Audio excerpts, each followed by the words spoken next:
Ladies and gentlemen, it gives me great pleasure to introduce one of our newest members of our board who's just starting his 10 years of service, Andrew Rem, CFA, and our special guest, Bethany McLean.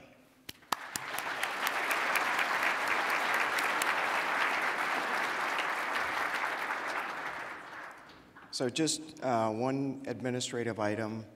That's a President's Day sale, not a past President's Day sale. One other item, if you notice that my hands are shaking, it's not because I'm nervous, it's muscle memory from the cold. Our guest tonight has been a contributing editor at Vanity Fair since 2008. Prior to Vanity Fair, she spent 13 years as editor-at-large for Fortune magazine.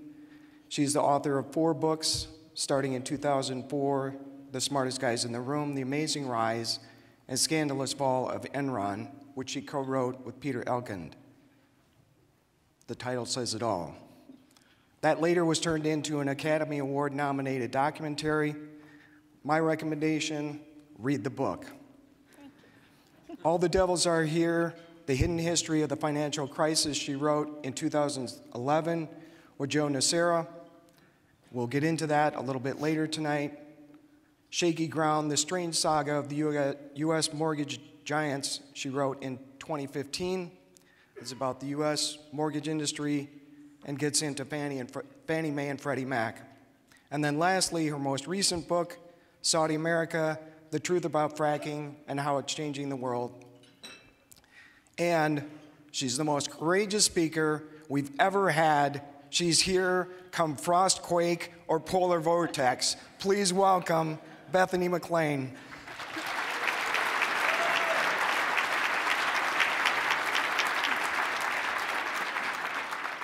Thank you all for braving the cold and coming out. I'm reminded of my Minnesota roots with this weather. Where I'd like to start is why you chose Williams College. Wow. And then you had a double major in math and English. Sign of a confused brain. So maybe there's a little story behind why Williams. I think people would enjoy to hear that. And then maybe a little bit on why this interesting combination on majors. Interesting. So I grew up, as some of you may know, I grew up in Minnesota. So I am a native, but I'm from Hibbing, so from the north, from the Iron Range. My parents always thought that I should go away somewhere for college and see something different and get out of the state. So Williams is a small liberal arts college in Massachusetts. No sororities, no fraternities. Small enough that it wouldn't be overwhelming, given that I was coming from a small town. And I started out as a math major, and frankly, I actually thought I would go on to do something in math. And the real reason I ended up adding an English major was because I discovered I wasn't actually all that good at math. It was really good up to a point, and then I don't know if I'm sure there's some of you in this room who are mathematicians, and then I just hit that black wall where math became incredibly difficult. And so I had discovered along the way that I was actually much better at writing papers than I was at doing really complex upper level math. And so I was stubborn enough to stick to my math major, and I learned a lot about perseverance through that. But my career obviously took a turn more toward English. Maybe get into a little bit the lesson on perseverance. Give us some examples of that. Well, I think it's interesting when it's one of the things that determines your success at work, right? That you're able to take on a project when you don't know how to start and figure out how to do it. And actually sometimes being not good at something and having to figure out how to work at it and get it done is an incredibly valuable lesson. And then I worked in finance right out of college, and I learned that again by having to do complicated models in the middle of the night and figure it out. And it's not that different than journalism, because I've always been I'm a generalist journalist, so I cover lots of different topics. And when I start a story, I don't have any idea what the piece is going to be on, and I don't know anything about what I'm covering. And so you just have to figure out how to start somewhere. So you graduate from Williams, and you make the logical leap to go into investment banking. Yes. I wasn't sure what I wanted to do after college, and it was getting a job in an investment bank was a relatively straightforward thing for a female math major. So I went to Goldman Sachs, where I spent 3 years putting together what we used to politely refer to as GSBS.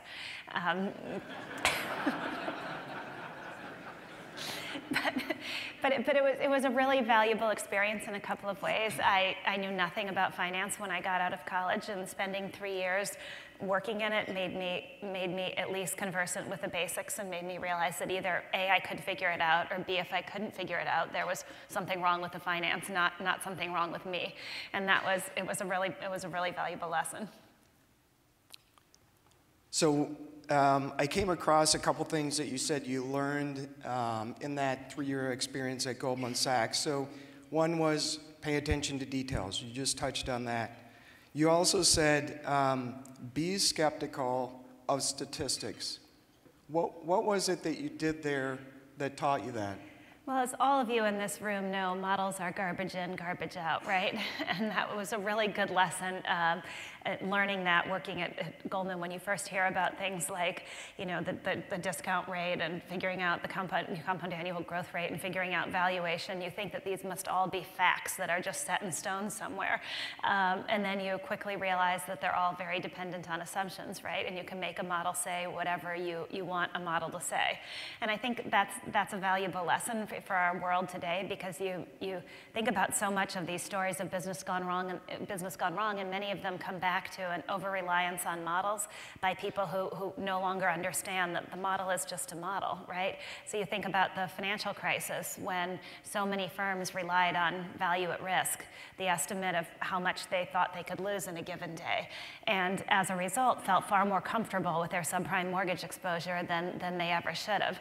And it's not an accident that the one firm that came out of the mortgage crisis unscathed, or somewhat unscathed, albeit at the expense of its clients, Goldman Sachs took a look in 2006 and said, we're not trusting the models anymore. The models aren't telling us what's going on in the market. And I think it's such a risk in our modern day world, because amid all the complexity, you want the simplicity of a model, right? That spits out an answer that looks like truth with a capital T. But if the assumptions are wrong going into the model, and they often are very wrong, then whatever that model spits out may have absolutely nothing to do with anything.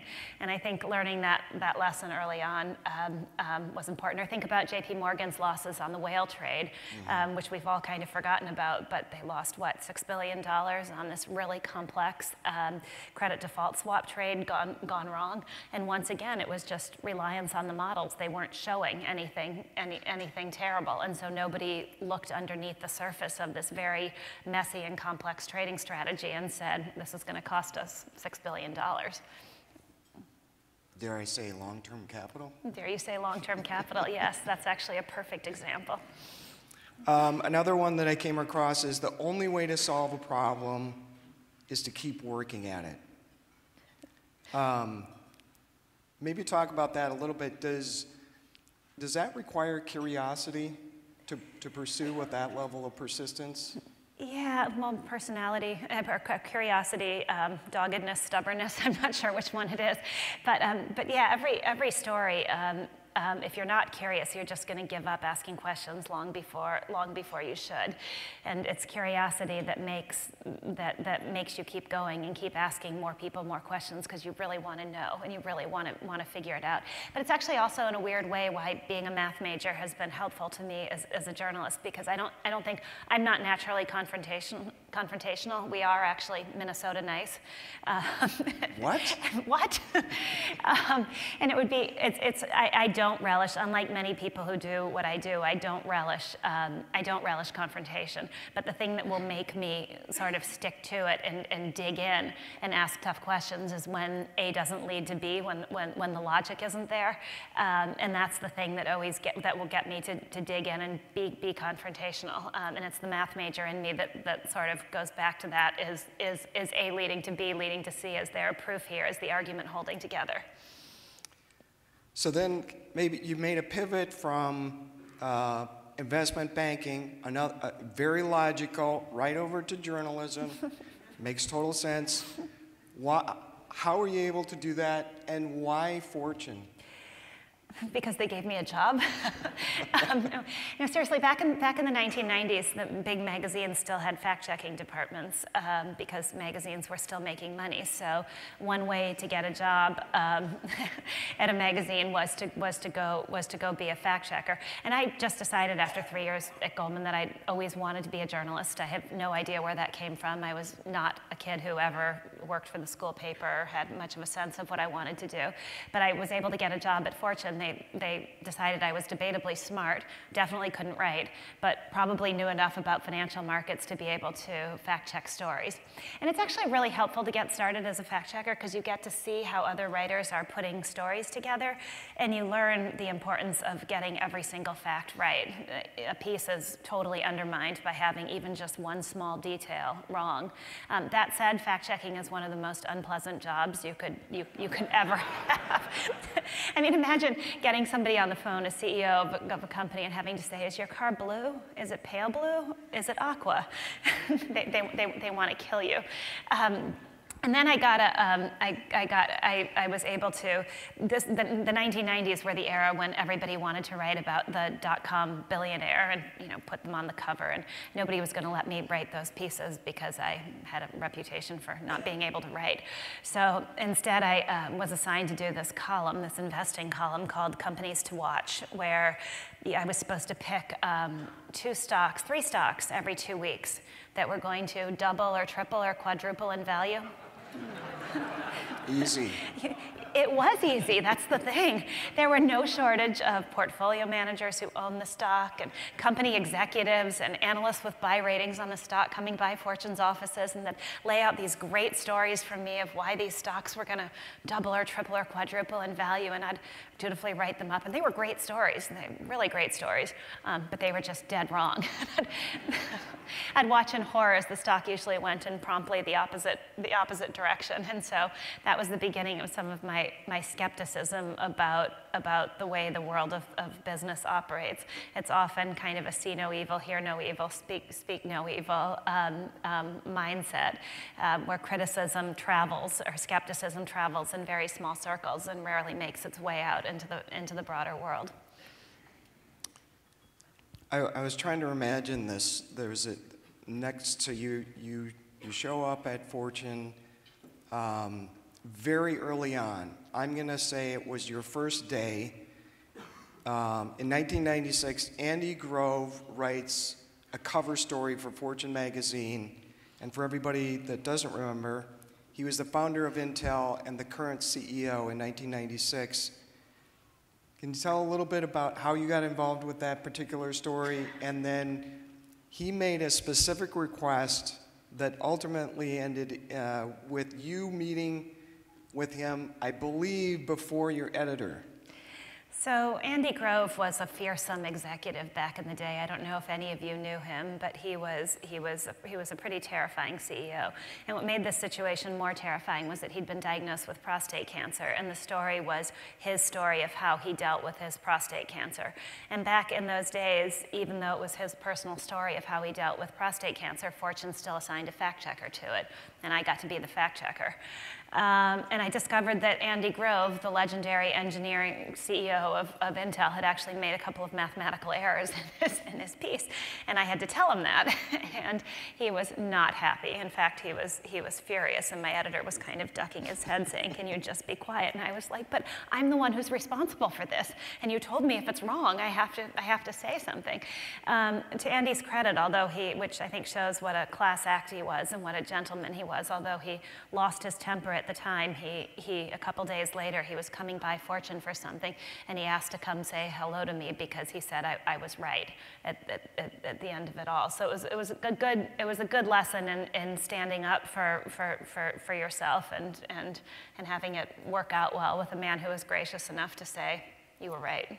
Yeah, a great confidence booster early on in your career. Yeah. I want to switch gears over to your 2011 book, All the Devils Are Here. This book is very good. It starts out by going back, and maybe different than other stories, sets up the background for how did 2008 happen. So you start out with the securitization of mortgages in the 1980s. You talk about policy and regulation, the rating agencies, banking, the failure of risk management, the creation and management of derivatives, as well as Fannie Mae and Freddie Mac. From a high level, can you just talk about those different components? And I have to imagine in writing a book, the majority of who you're reaching out to, you profiled a number of key people. The downside of what they were going to go through from a career perspective was still kind of playing out. So I imagine it was really hard to talk to them or talk to people around them. So if you could maybe touch on that a little bit. Sure. So, that book was sort of a dreadful experience in that we had planned to just write this TikTok of the financial crisis and how it unfolded, and Lehman's bankruptcy and AIG's near bankruptcy, and then my co-author Joe Nocera's friend Andrew Sorkin came out with Too Big to Fail, and then you say, oh, that's been done. We're going to have to do something different. So I'm actually always more interested in cause anyway than TikTok.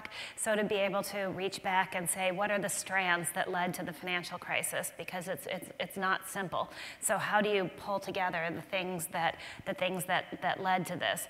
And so we had a chapter on the creation of Fannie Mae and Freddie Mac, and then the beginnings of the securitization market. And we unearthed all these details about how there was this fight between Fannie Mae and Freddie Mac and Wall Street for control of the mortgage market, and that set up this unhealthy dynamic between these two competing forces, where you had Fannie and Freddie dominating the lion's share of the mortgage market. So you had Wall Street doing subprime loans, because that's in its essence the securitizing subprime loans, because that's in essence the market that was left to them.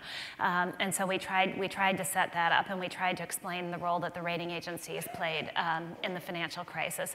And I found that really the rating agencies remain endlessly interesting to me, because in the wake of Enron's bankruptcy, the rating agencies had rated Enron investment grade right up until a few days before its collapse. And very few people remember this, but in 2006, Congress passed the Credit Rating Agency Reform Act of 2006. So then a few years later, here's the financial crisis, and afterwards, the rating agencies need to be reformed. And here we are a decade later, and not a lot of reform. I think the rating agencies are sort of like super glue. They'll be here when the rest of society is extinct and gone. And there will be Standard & Poor's, Fitch, and Moody's in much their current form. But anyway, we wanted to write about what role the sheer amount of money they made in rating packages of dubious mortgages, giving them a AAA rating, how that came to be, how that, in a sense, corruption came to be. And then we wrote about the pioneers of the subprime mortgage business. And my favorite character was a guy named Roland Arnall, who ran a company called AmeriQuest. And AmeriQuest had actually settled with, thanks in large part to a prosecution run out by the Attorney General out of Minneapolis, had actually settled a huge subprime case of fraudulent practices for like $300 million. And nobody really paid attention to this and said, wait a minute, people are getting mortgages they can't pay back on terms they don't understand, and this is rampant. What does this mean for the health of the nation's financial system? And so the title of the book was All the Devils Are Here. It's a Shakespeare line. The idea being hell is empty and all the devils are here, because we wanted to pull together these different strands that we thought led to the financial crisis. And reporting is always hard. My rule is always I'll talk to anybody who will talk to me, because a lot of people won't talk to me, right? And so you have to develop kind of a thick skin in terms of calling people and trying to get people to talk to you, and getting rejected time and time again. Sometimes you feel like you're back in high school waiting for the phone to ring for a date, because you're like, somebody please just call me back. But eventually, I think if you're persistent, you get somebody to talk, and then you know a little bit more, and then it's easier to get the next person to talk once you know enough to be dangerous. You also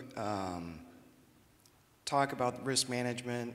I may be destroying this quote, but not to offend anybody here, but the quote is something like, by standards of a physicist, Wall Street was quantitatively illiterate?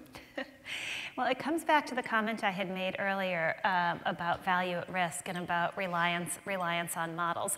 And I think it's still a huge issue for the markets going forward because the markets only get more complex, right? And in the face of complexity, you look for ways to simplify them. And for executives at the top of firms, you really want a way to simplify things. But often that oversimplification results in a model spitting out a number that nobody really understands anymore, where the number is coming from.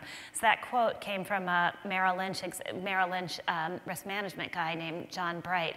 And we began the book with this story from John Bright because he's gotten pushed out of the way. Stan O'Neill was the CEO of Merrill Lynch leading up to the financial crisis, and his was just an amazing American success story. He rose from nothing to become the first African-American CEO of a major Wall Street firm. But like all of us, Stan O'Neill had his fatal flaws, and in his case, his was insecurity. He didn't want people around him who he thought might be challenging him for the top role. And that had the effect, slowly but surely over time, of pushing out people who were naysayers, of people who didn't toe the party line. And it had the effect of totally undermining Merrill Lynch's risk management. And so this guy, John Bright, who's this mid-level risk manager who's been pushed out of the way, starts doing some work in the run-up to the financial crisis, and he figures out that the amount of exposure Merrill Lynch has to subprime mortgages has gone from $5 billion to $55 billion. And the third quarter of 2007 was coming to an end, and Stan O'Neill is telling everybody that Merrill's going to lose a couple $100 million. Like all the Wall Street firms were telling people, this is going to be fine. And John Bright is doing some back-of-the-envelope analysis, and Stan O'Neill gets wind of this and calls John Bright into his office, and and Stan O'Neill says to John Bright, well, how much do you think we could lose? And John Bright says, $10 billion, but it could be a lot worse. And he said he'd never forget the look on Stan O'Neill's face at that moment because he couldn't believe what he was hearing. And John Bright kind of goes back to his office with this realization that he's this mid-level risk manager who's totally out of the loop, and he's just told one of the most powerful men on Wall Street that the party is over. And I think that's emblematic of this idea that Wall Street in some ways is quantitatively illiterate.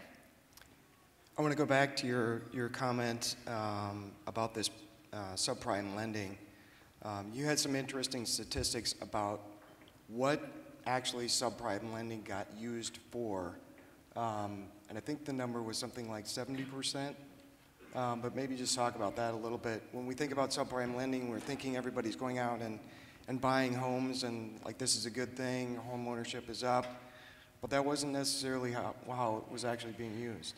Yeah, so it's interesting because even today, you'll hear that the cause of the financial crisis was putting people who couldn't afford homes into homes, and that the cause of the financial crisis was home ownership, and that therefore that means we should change our mind about home ownership as a chief good of American society.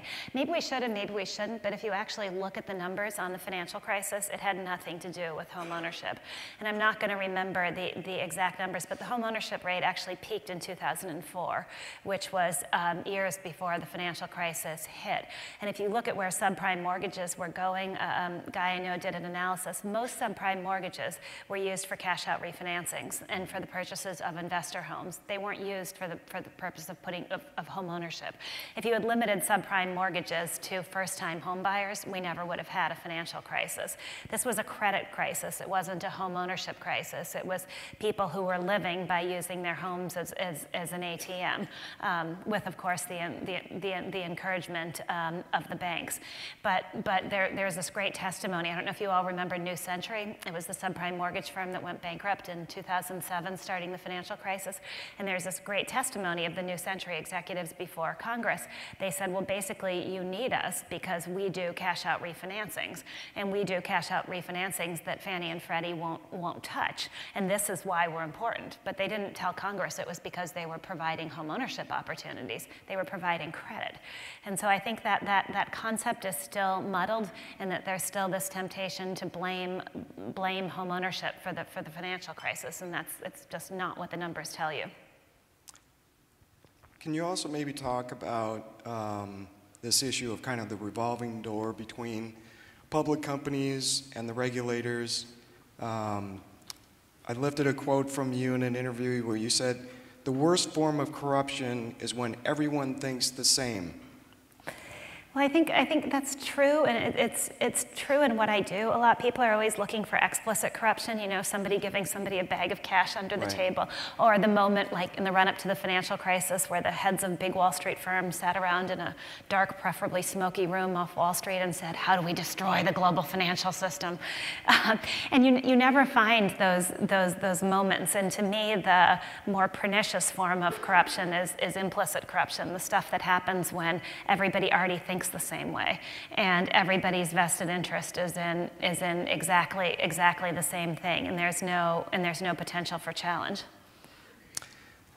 If we use all the devils are here as kind of the template, can you get into a little bit about your process? And again, I'll go back to something I said earlier, which was you mentioned being persistent in interviewing people, but can you give us more, maybe some real examples of the difficulty, the different strategies or tactics you use to get people to open up, to talk to you when their motivation may be they don't want to talk to you at all. They certainly don't want to disclose too much information. But to me, that seems like a really challenging environment. How do you...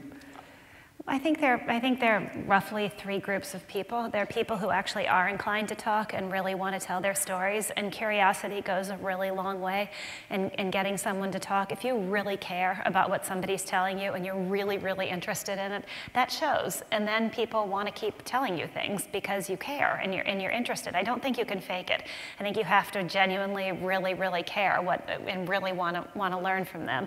And I think curiosity will take you a really long way. I'm not sure you need a strategy beyond that for a lot of people. Curiosity and what goes hand in hand with that is openness to what they're telling you, not having a preconceived idea of what you want to hear or what's going to come out of their mouth, but rather openness to what their side of the story is and the information they're trying to convey. And if you have those two things, I think you can learn a lot. I think there's a second group of people who are only inclined to talk once you know enough to poke them into talking.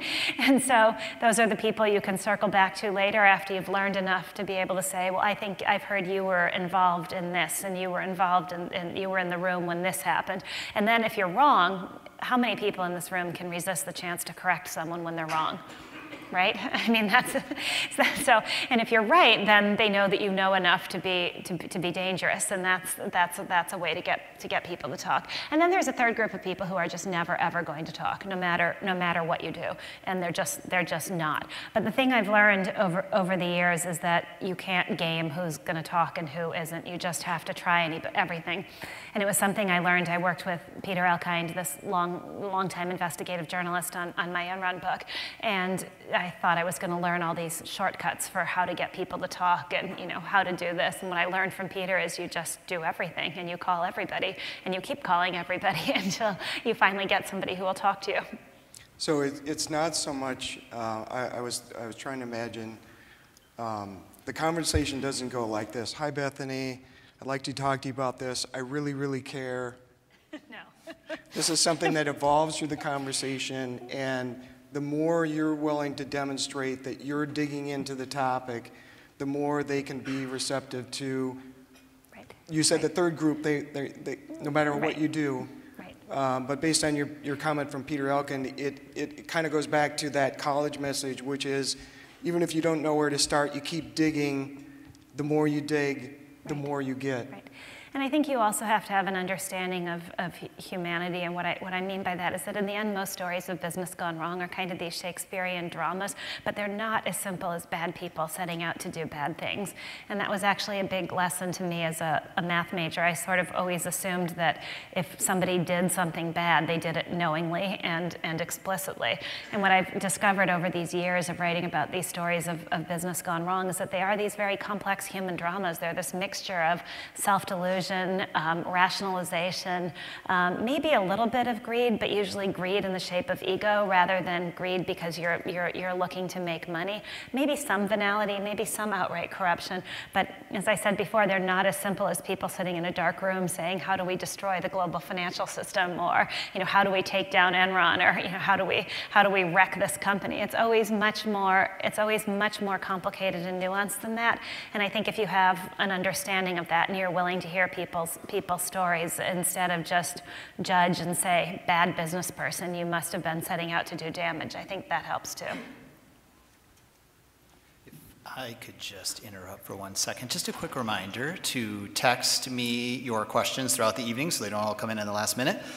I've gotten 3 or 4, a couple of wrong numbers looking for Mark Pyler, but otherwise, please continue to send them in as they continue your conversation. Thank you.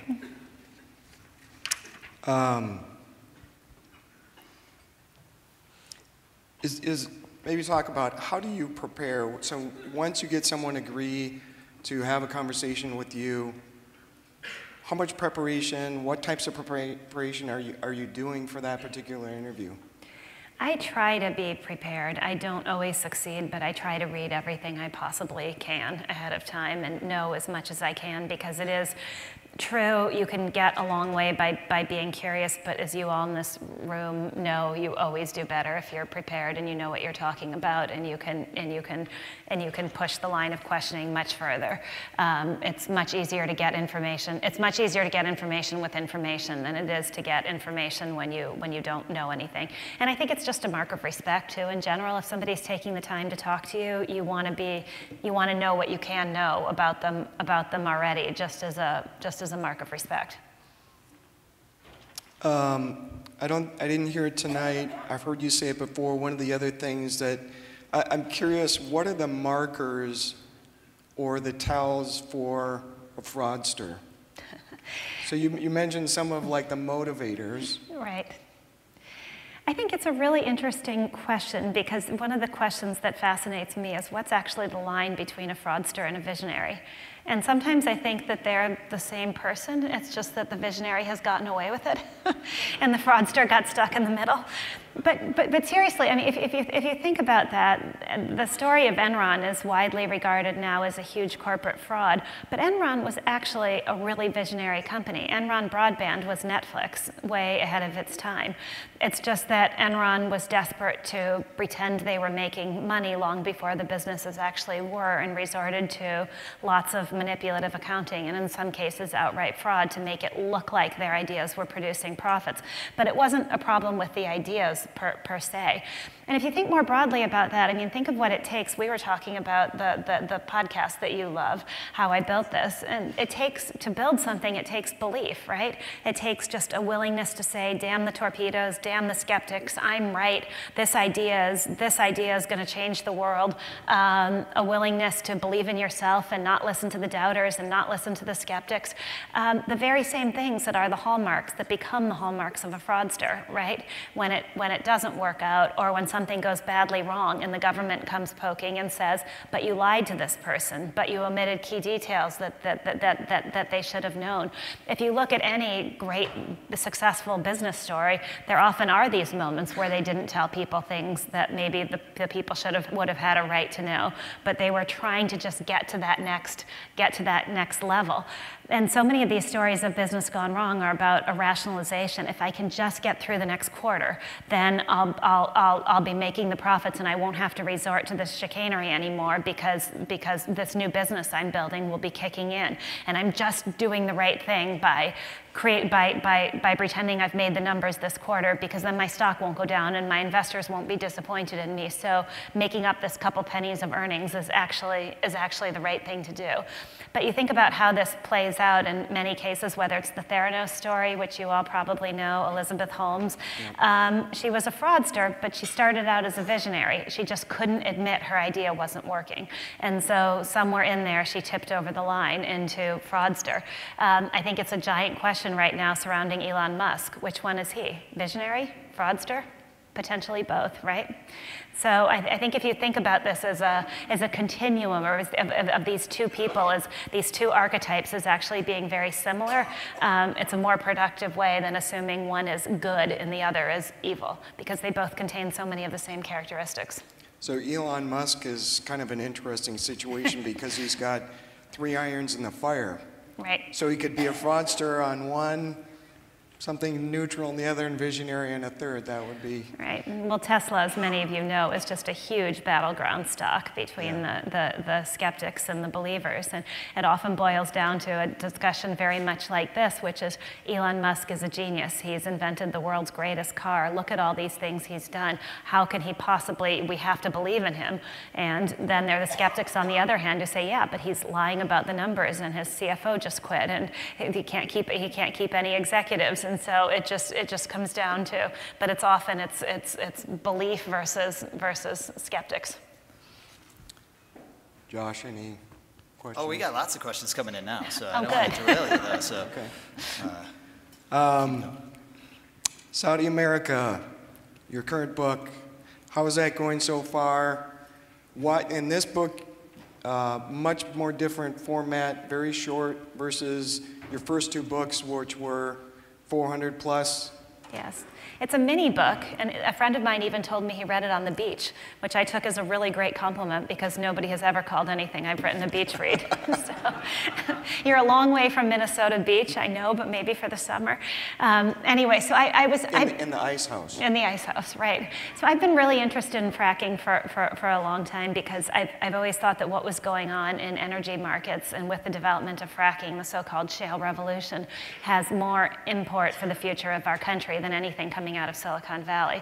I mean, who cares about the next app to do your laundry if we're having a debate about, you know, America being the world's largest producer of crude oil and America now sitting on immense reserves of natural gas when 10 years ago we thought we were facing shortages of both. So I thought it would be really interesting to explore this industry and how it's changing geopolitics. But then there's this fascinating fact about the fracking industry, which is that the industry doesn't make money.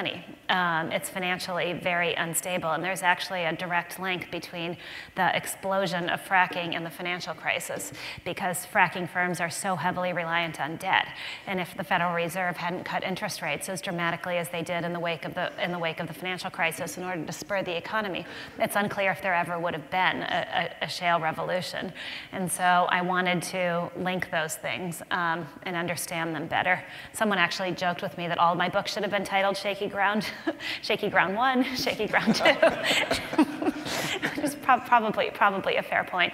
But I was also obsessed, some of you in this room probably knew him, but I was obsessed with Aubrey McClendon, the former CEO of Chesapeake, who died in a car crash in the spring of 2016. A source of mine used to say that McClendon was the most important man in America, and he was employing some degree of hyperbole, but what he meant by that was that if Aubrey was right and the US had immense quantities of cheap natural gas, that was going to change the type of industry that was located here. It was going to change everything about America's economic prospects going forward. But this was the same source who would have a debate with his partner, and his partner would say the oil and gas are real. My friend John would say, yeah, but the economics don't work. And Chesapeake, I calculated it up, raised over $60 billion during the 10 years that McClendon made it. And McClendon ran it and never once produced free cash flow before asset sales. And that sort of dire financial picture is true of much of the industry as well. The industry burns through tens of billions of dollars in cash each year. And so the question I tried and frankly failed to answer in my book was, what would happen if the outside financing, if Wall Street goes away, if the capital that's funding fracking goes away? How big would the shale revolution be in that case? And I think it's a really important, almost existential question, because you now have this talk about presidents for Republican and Democrats for decades have talked about American energy independence as this grand goal. And now you have President Trump's administration talking about energy dominance. And the International Energy Agency forecasts, I think, 80% of the growth in coming years is supposed to come from American shale. What if shale can't deliver that? What if the capital goes away? What does that mean for the future of oil prices? So I think it's a really interesting question. Unfortunately, it's also really hard to answer. And one humbling thing in working on this this book was realizing that everybody who has tried to forecast the future of energy markets has one thing in common, and that's that they've been wrong. So I decided I would stay away from that. So there's a couple elements that could disprove the thesis that fracking has a high potential to fail. Maybe you could talk about what those elements are and the challenges in trying to predict. Yeah, so the big problem with fracking is that fracked wells decline at a much faster rate than regular old vertical wells. So if you want to keep your production levels flat or growing, you have to constantly reinvest. And that's why the industry burns through so much capital, because the decline rates are so steep. So the ongoing kind of dilemma is, okay, what about technological improvements that can enable you to drill wells cheaper or get more oil and gas out of each well? How would that then impact the economics of the industry? And since that is a moving target, it's hard to say. But I would say that since the book comes out, I've become more skeptical rather than more of a believer. The Wall Street Journal, just in December, published a big piece where they looked at the projections for how much oil and gas fracked wells were supposed to be producing, and found that they are falling far short of estimates, even with technological improvements.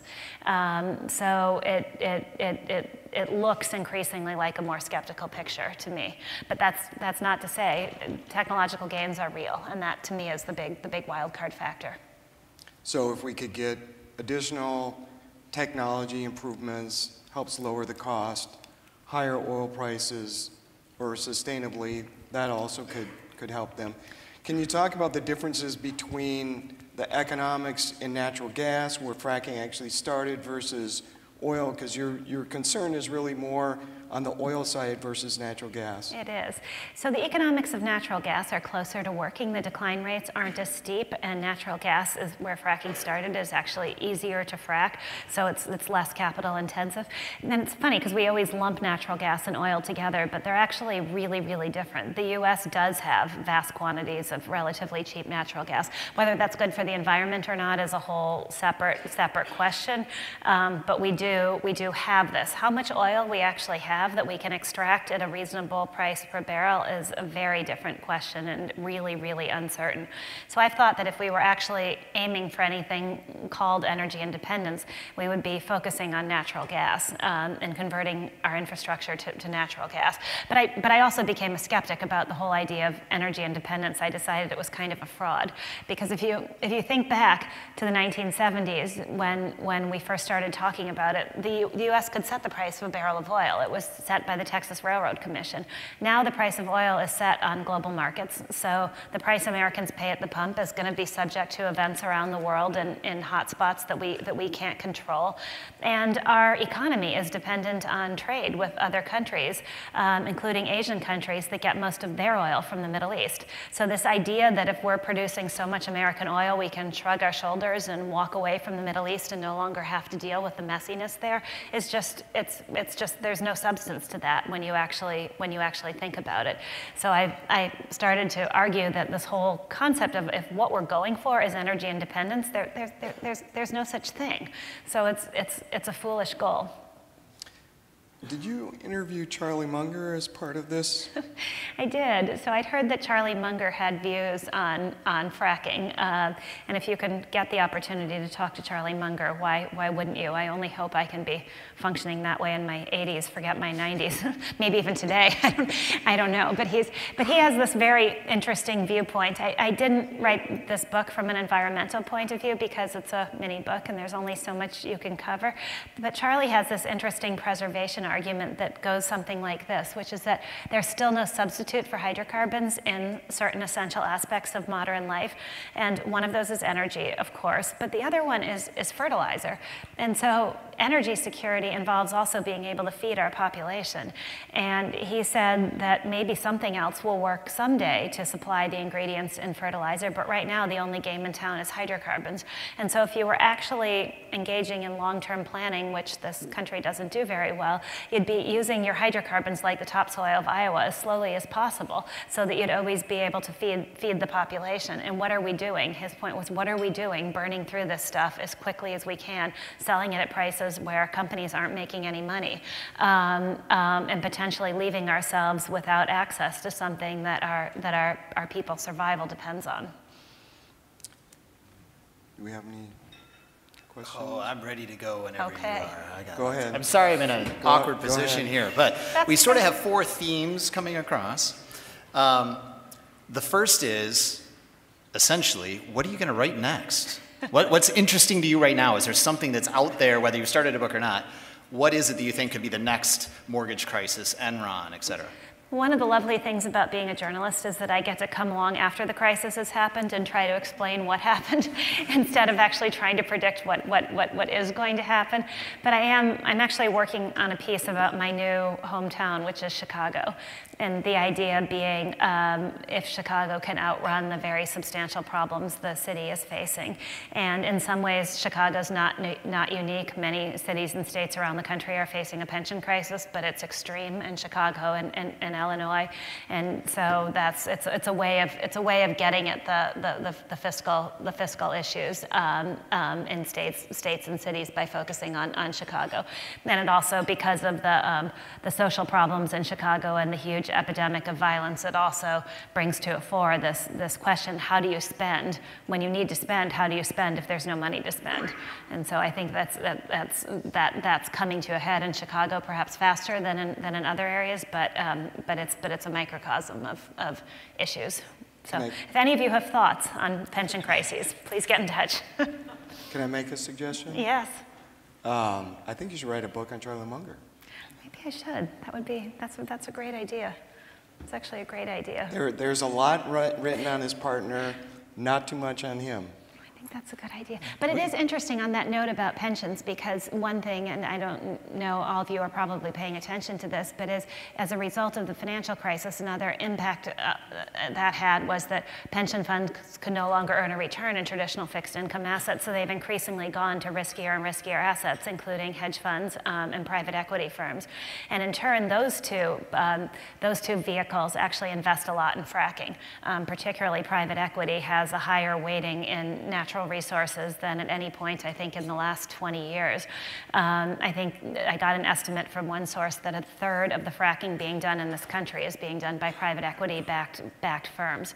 And it's a game that worked for a long time because publicly traded fracking firms were valued not on profits, but on a multiple of the acreage they owned, or on whether or not they were growing their production.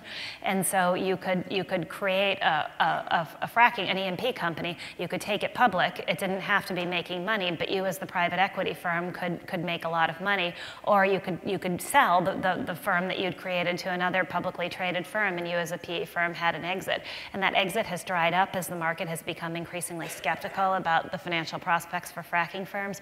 And I think that in turn has the potential to inflict more damage on pension funds than they can take.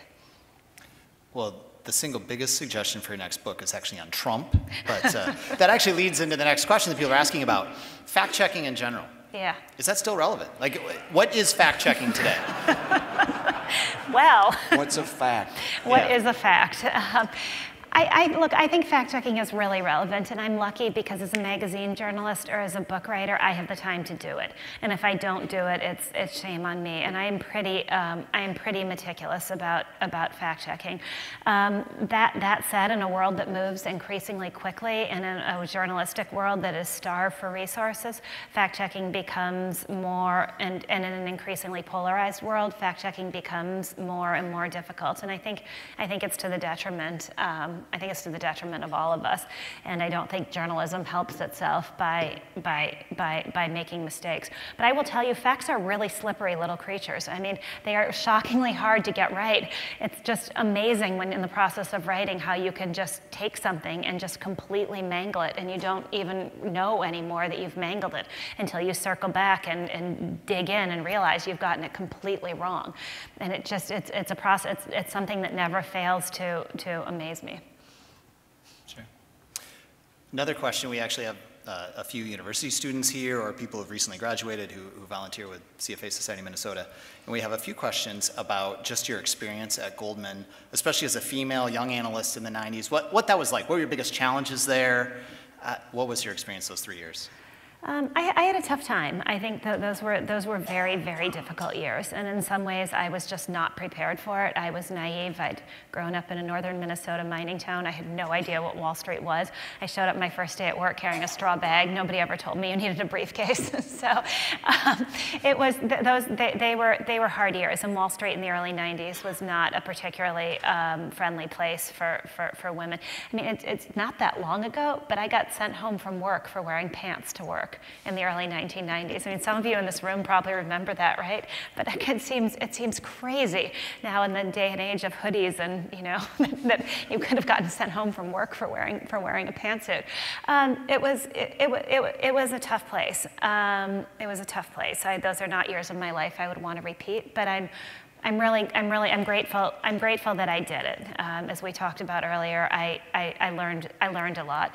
And sometimes I think the most important thing to do for those of you in the room who are young graduates, the most important thing to do is something that A, you're going to learn a lot, and B, that's going to open doors rather than close doors. And those two things kind of go hand in hand. But if you can take a job, it doesn't have to be the right job, as long as it's going to be something that's going to make you grow and make you learn things and leave you with more options than you had before you did it, then it's a good thing to do. And it doesn't have to be perfect, and you don't have to know what you're doing, but you do have to move. Maybe if I can dovetail on with that, you've written, I think I came across a couple of articles. One was about the B of A executive who was accused of sexual harassment, and then I think you had another article that was titled We All Wear Black. But my question is, if we think about the financial industry, I've heard you comment that the industry has not treated women well. What should we as an industry do to improve that? Is there an industry out there that you've seen that maybe can or has, we can model ourselves after in terms of trying to emulate? It's an interesting question. So the Vanity Fair piece I did that ran last spring was called We All Wear Black Every Day, and it was a piece about why the world of finance had been so quiet amid the wave of Me Too accusations. Why weren't we hearing anything from Wall Street? And so it was an attempt to answer that, and it was a pretty nuanced piece. But I think the answers are complicated and have to do with the many disincentives in the finance industry that exist for women in speaking out, including most prominently that you'll never work again on Wall Street if you do speak out and complain. And so that was part of the gist of the piece. But it also got to, and now there have been a bunch of stories that have highlighted this. It's a very difficult issue to fix because the response even then from men in the industry was starting to be, well, I just won't be alone with women, and I won't risk anything happening. I won't be in an office with women. I won't mentor women. And now you've seen Bloomberg has done a couple of follow-up pieces. That's very much what's happening, and that, of course, is incredibly damaging to women. And I think on Wall Street, economic discrimination and sexual harassment have always gone hand in hand. It's not one or the other. They both go together. And although Wall Street, the big banks, have gotten much better, I really do believe this. They're much better about the outright sexual harassment. You can see the economic discrimination just by looking at the number of women in top ranks. And I think it's a really tough issue to fix, because this natural backlash that's happening of men saying, well then, I'll just steer clear, is really, really problematic for any industry that is network driven, right? If you're not getting one-on-one time with your boss, and your boss is more likely to be male than female, then you're gonna have a problem being able to advance. And so it's gonna, in the end, if that's the response to it, it's gonna make matters worse, not better. I don't know if there's an industry out there to emulate. I'd like to say all of this can be fixed just with basic human respect, and to some extent it can be, but that seems to be in short supply in some places. And based on some of these questions, you've convinced a few of our younger people to go into journalism instead of finance. No, there's no future in journalism. Okay, well, never mind then. But just to follow up on this stream of thought, can you compare the journalism profession for women versus finance? How has your experience been in journalism? Is it similar? Is it better? It's a tough question to answer because I've only worked at a few places, and as a magazine journalist, I've always found journalism to be far more, because in the end, in journalism, nobody cares where you went to school, nobody cares how well you can schmooze, nobody cares whether you played the right sport in college. All they care about is the written product that they get at the end of the day. It is extremely product driven, and so in some ways it's much easier, because if you can produce the product at the end of the day, then if you're purple with green hair and spikes, nobody cares. And so I think that has made journalism a much easier place, I think, to be female or to be different. But there are other people who have had different experiences. It still is, particularly business journalism, still is male dominated. And so for all that I'm telling you, that's my experience, and my experience has been very good. I know other women who would not, and people of color who would not agree with that characterization. So I think every experience is individual. So based on the books you've researched and some of the people you would talk to, have you become cynical about U.S. corporations, about finance? And if not, how have you not become cynical based on the work you've done? I like to think skeptical rather than cynical. I have accidentally made a career of covering business gone wrong. So yes, I have become skeptical. But look, I'm a huge believer in business, so I don't start from a standpoint of business is bad, let's get those greedy bastards. It's much more, business is good. There's nothing like business to have the power to transform a community, transform a world, provide jobs, change people's lives. Business done right is an amazing marvel of hope and prosperity. So I just get really, really angry at business gone wrong, and I think there probably is too much of it. And it's funny, we've been talking, I mean, since I've been a business journalist for over 2 decades, we've been talking about the primary evil being short-termism, right? If only people would just think longer term, then would have a much better business climate. And you just had Jamie Dimon and Warren Buffett come out with their plan to have companies no longer issue quarterly earnings guidance in order to make us all less short-term oriented. The whole Enron story was a story of short-termism gone wrong. But for all the talk around the evils of short-termism, we seem to become more and more short-term driven instead of more and more long-term driven. One nice story I did get to do, I got to go spend a day with Warren Buffett. Vanity Fair wanted a succession story on Berkshire Hathaway, and so Warren invited me down to Omaha, and I got to spend 12 hours with him, which was actually the most exhausting day of my life. Because when Buffett answers a question, he does so very directly, and then he looks at you like, next question. And so you don't get the time when somebody rambles to think about where you want to go next. You actually just have to be ready. And after about 10 hours of this, you're like, I am going to die of exhaustion. And this is a small side note, but I'll never forget this. We were at dinner having his root beer floats, and I'm at this point just done. I can't think of anything else to ask him. And so I asked him about, I figure rich people like to talk about all the good they're doing in the world, so let's talk about the Bill and Melinda Gates Foundation and his decision to give all his money to them and all the good work they're doing. And so I said, tell me about all the good work they're accomplishing. And he looked at me, and it's a really important lesson before I get to the other one about short-termism. And he said, Bethany, I gave away my money because I want to do the right thing. I care very much about doing the right thing, but I'm not interested in this. I'm not going to spend the amount of time I should to figure out how to spend my money. I gave it to them because it's their passion, it's not mine. And I thought, how awesome to be able to really clearly define what your passion is and to know where you're gonna put your time, instead of giving the socially correct answer and saying, oh, I'm passionate about fixing malaria and so, and have spent the time to be able to give that answer when you don't really care about that. So I thought that it was really interesting. But the other thing Buffett said to me was that he cared a lot about Berkshire Hathaway being around in 100 years, and that was his primary goal, because as an insurance company, they'd made promises to pay that stretched out 100 years. And so that was what everything he was doing was oriented toward, just making sure that Berkshire Hathaway could meet those promises. And I thought, if everybody thought that way about having my business be around in 100 years, it would be a much, much healthier business climate. It was in that article that there's been so much written on Buffett, but you highlighted one of the things that he hates to do, which was basically solving a company's problem or firing people. Yeah. Well, Warren Buffett, and some of the criticism he's come in over the years, whether it's not taking a stronger stand at Coke, he's somewhat, I think, somewhat conflict averse, and would rather has assembled a suite of good businesses at Berkshire Hathaway, but he isn't the merciless boss who's going to swoop in and fire the underperforming executive. So,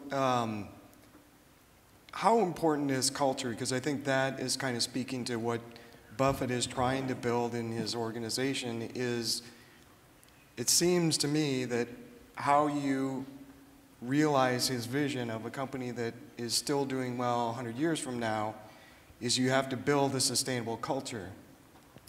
Yeah, I think that's so much harder said than done. I mean, it's everything. Yeah. It's everything at the end of the day.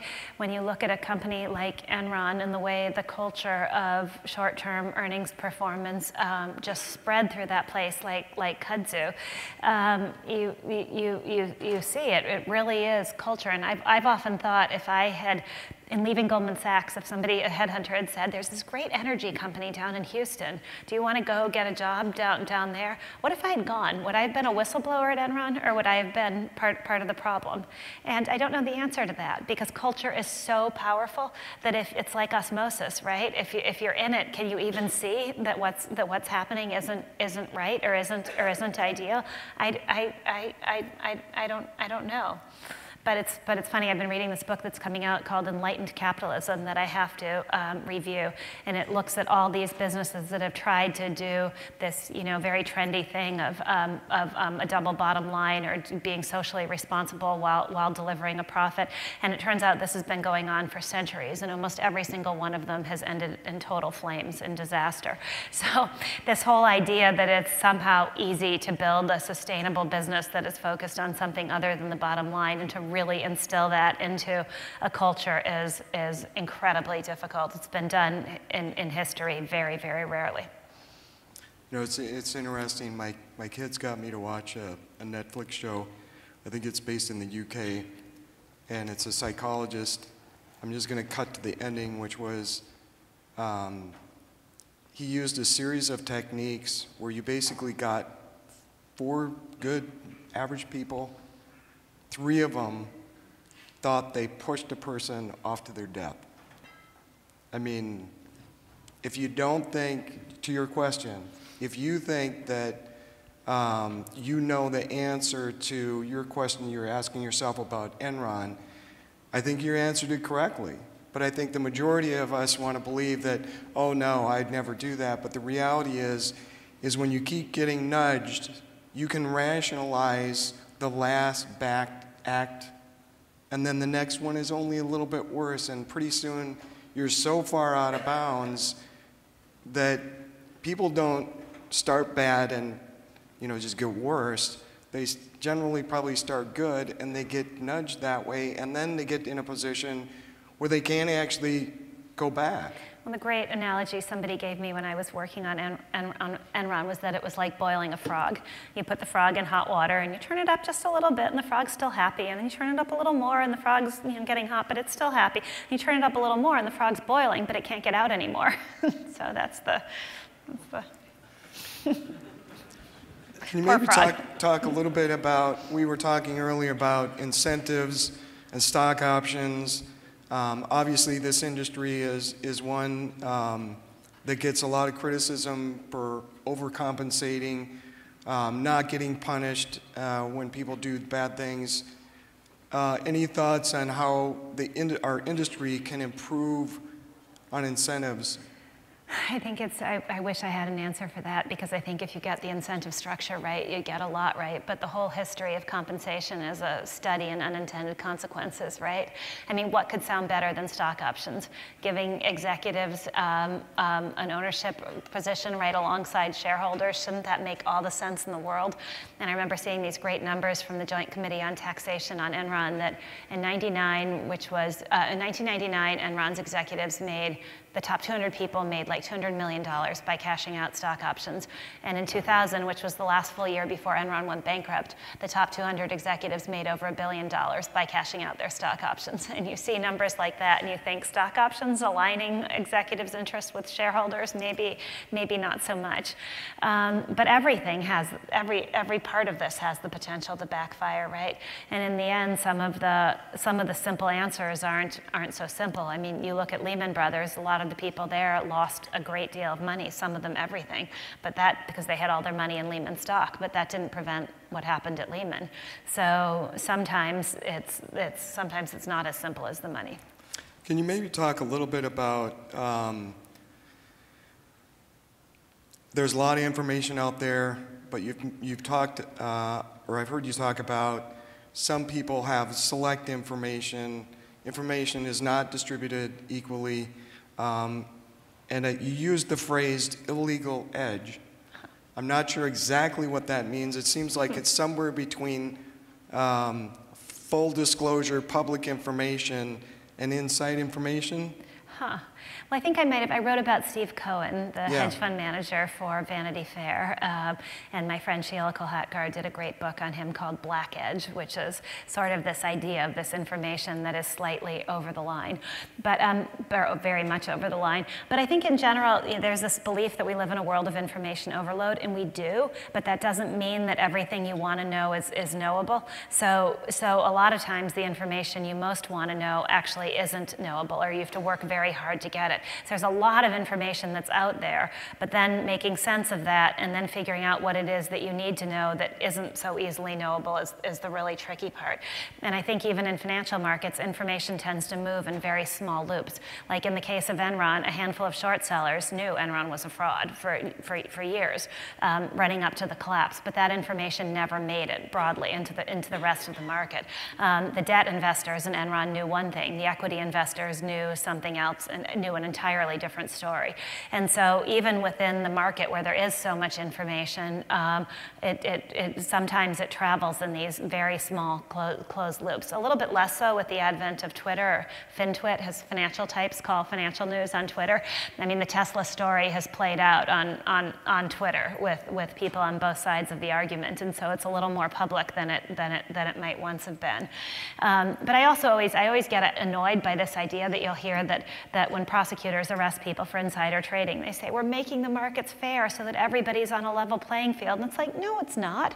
It's not a level playing field. If you're a professional investor spending your day doing research on companies, you are going to know more than the person who works as a doctor during the day. It's just the way it is. It's not a level playing field. And so I always get annoyed when people pretend that somehow you can make this into a level playing field, because it just isn't. So we have time for one last question, because Mark Pyler will fire me if we don't end on time. He made that clear. I'll let you take it if you've got one. Otherwise, I have a question for you. I thought we were going to 9:30. You might. Go ahead. Do you have it? Okay. Go ahead. So one that's come across in various forms is we've had Dodd-Frank, we've had MiFID II, we've had Basel III. What is still missing in your mind? Do you have something, thinking specifically of the financial crisis, right. Is there one thing that hasn't been captured yet, or it needs to be done, that hasn't been considered yet?